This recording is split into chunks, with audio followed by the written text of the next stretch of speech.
ಈ ಜಗತ್ತಿನಲ್ಲಿ ಧರ್ಮದ ಹೆಸರಿನಲ್ಲಿ ಎಷ್ಟೊಂದು ಯುದ್ಧಗಳು, ಹತ್ಯೆಗಳು, ದಬ್ಬಾಳಿಕೆಗಳು ನಡೆದಿವೆ. ಇತಿಹಾಸನ ತುಂಬ ರಕ್ತದಿಂದ ಬರೆಯಲಾಗಿದೆ. ಎಲ್ಲವೂ ನನ್ನ ಧರ್ಮ ಸತ್ಯ ಅನ್ನೋ ಹೆಸರಿನಲ್ಲಿ. ಆದರೆ ಇಷ್ಟೆಲ್ಲ ಗದ್ದಲದ ಮಧ್ಯೆ ಒಂದು ವಿಚಿತ್ರ ಮೌನ ಕಾಣಿಸುತ್ತೆ. ಆ ಮೌನದ ಹೆಸರು ಹಿಂದೂ ಧರ್ಮ.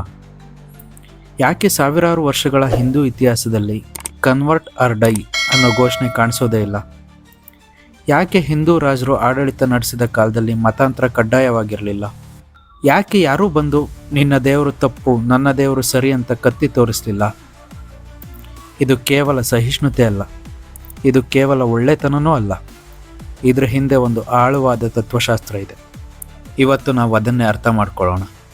ಇದು ಧರ್ಮದ ಕತೆ ಅಲ್ಲ, ಇದು ಮಾನವ ಸ್ವಾತಂತ್ರ್ಯದ ಕತೆ.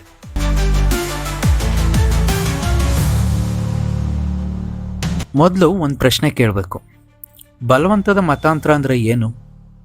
ಯಾರಾದರೂ ಬಂದು ಭಯಪಡಿಸಿ, ಅಧಿಕಾರ ಬಳಸಿ, ಅಥವಾ ಬದುಕೋ ಅವಕಾಶವನ್ನೇ ಕಿತ್ಕೊಂಡು ನೀನು ನನ್ನ ಧರ್ಮಕ್ಕೆ ಬರಲೇಬೇಕು ಅಂದರೆ ಅದು ನಂಬಿಕೆನಾ ಅಥವಾ ಒಪ್ಪಂದನಾ?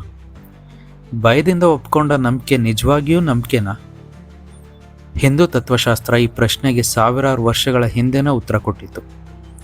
ಅದು ಹೇಳಿದ್ದು ಒಂದೇ ಮಾತು: ನಂಬಿಕೆ ಬಲವಂತದಿಂದ ಹುಟ್ಟೋದಿಲ್ಲ. ಇಲ್ಲಿ ಒಂದು ದೊಡ್ಡ ತಪ್ಪು ನಡೆಯುತ್ತೆ. ನಾವು ಹಿಂದೂ ಧರ್ಮವನ್ನು ಇತರ ಧರ್ಮಗಳಂತೆ ರಿಲಿಜಿಯನ್ ಅಂತ ಕರಿತೀವಿ. ಆದರೆ ರಿಲಿಜಿಯನ್ ಅನ್ನೋ ಪದವೇ ಪಶ್ಚಿಮದಿಂದ ಬಂದ ಪದ.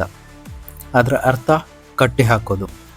ಒಂದು ನಂಬಿಕೆಗೆ, ಒಂದು ಪುಸ್ತಕಕ್ಕೆ, ಒಂದು ದೇವರಿಗೆ ನಿನ್ನನ್ನೆಲ್ಲ ಕಟ್ಟಿ ಹಾಕೋದು. ಆದರೆ ಹಿಂದೂ ಧರ್ಮ ತನ್ನನ್ನೇ ರಿಲಿಜಿಯನ್ ಅಂತ ಕರೀಲಿಲ್ಲ.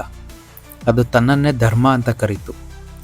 ಧರ್ಮ ಅಂದರೆ ನಂಬಿಕೆ ಅಲ್ಲ, ಧರ್ಮ ಅಂದರೆ ಬದುಕುವ ವಿಧಾನ.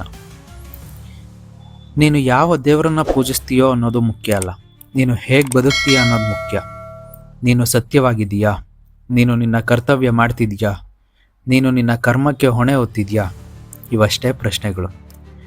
ಹೀಗಿರುವಾಗ ಮತಾಂತರ ಅನ್ನೋ ಪ್ರಶ್ನೆ ಹೇಗೆ ಬರುತ್ತೆ? ಹಿಂದೂ ಧರ್ಮ ಒಂದು ವಿಚಿತ್ರ ಮಾತು ಹೇಳುತ್ತೆ: ಸತ್ಯ ಒಂದು, ಆದರೆ ಅದಕ್ಕೆ ಹೋಗುವ ಮಾರ್ಗಗಳು ಅನೇಕ.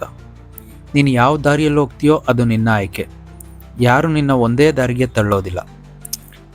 ನದಿ ಸಮುದ್ರಕ್ಕೆ ಹೋಗಲೇಬೇಕು ಅನ್ನೋದು ನಿಯಮ ಇದೆ, ಆದರೆ ಯಾವ ದಾರಿನಲ್ಲಿ ಹೋಗಬೇಕು ಅನ್ನೋದು ನದಿಯ ಸ್ವಾತಂತ್ರ್ಯ.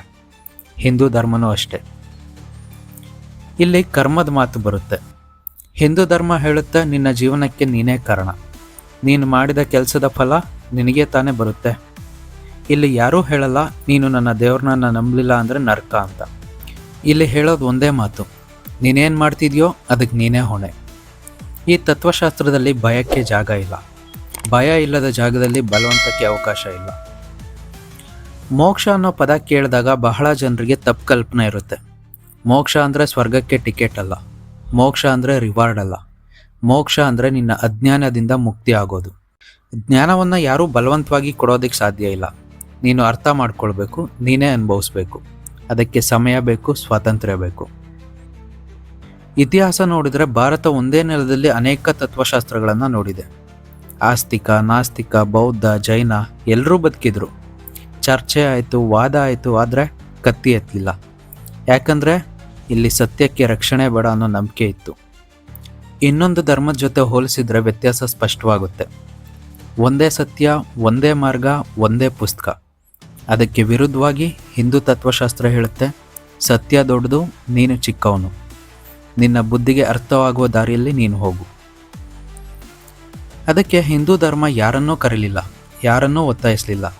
ಯಾಕಂದರೆ ಸತ್ಯಕ್ಕೆ ಮಾರ್ಕೆಟಿಂಗ್ ಬೇಡ, ದೇವರಿಗೆ ಸೇನೆ ಬೇಡ, ಆತ್ಮಕ್ಕೆ ಒತ್ತಾಯ ಬೇಡ. ನೀನು ಬಂದರೂ ಸರಿ, ನೀನು ಹೋದರೂ ಸರಿ, ನಿನ್ನ ಪ್ರಯಾಣ ನಿನ್ನದು. ಇದು ಹಿಂದೂ ಧರ್ಮ, ಇದು ತತ್ವಶಾಸ್ತ್ರ, ಇದು ಸ್ವಾತಂತ್ರ್ಯ. ನಮಸ್ಕಾರ.